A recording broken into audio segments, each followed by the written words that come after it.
Space Dandy, episode 5 review. Let's go!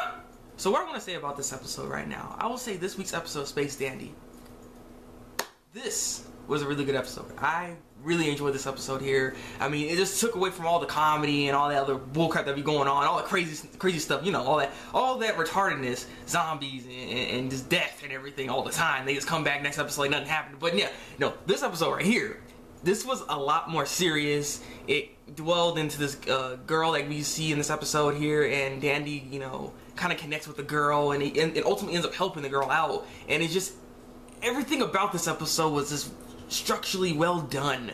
The music was on point. I love the music. The soundtrack in this episode, just nice moments, and just honestly, it kind of helped with my favorite moment in this episode, where Dandy and the girl kind of like were getting connected. You know, they're hanging out and stuff like that, and that music in between it was just, it was nice. It's so nice. Like, I just love how this episode was.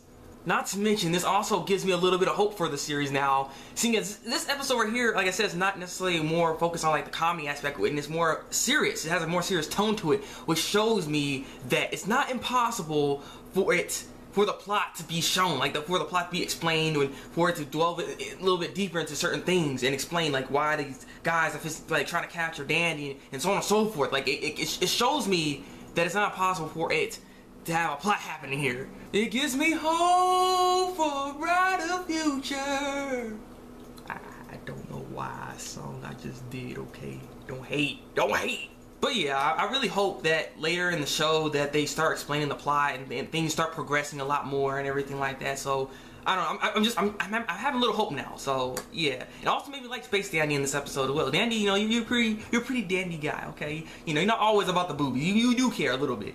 But from what we see from the next episode, it seems like we're gonna go back to the whole comical, hilarious, jabbo explosions and, you know, crazy stuff that's going on here. So, you know, I still look forward to see what's going on with that. And yeah. Oh yeah, one other thing too with this episode. I don't know about you guys, but didn't like QT seem kind of different in this episode? Like, she seemed kind of dumb. Like, I don't know, she blow cautious to the wind, similar to what Dandy does. She's just like, ah, and their freaking like ship was getting towed and stuff. I was like, oh no, that's kind of weird. Like, normally she's the more level-headed person and so on and so forth, but it kind of didn't really show in this episode. I don't know what was going on with her, but hey, man, well, I guess that's how it's gonna be. So yeah, leave a comment below and tell me what you think of this week's episode of Space Dandy. Like this review, and subscribe to my channel if you want to see some more Space Dandy reviews from me. So I'm the Thabreakmaster, and until then, people, break out.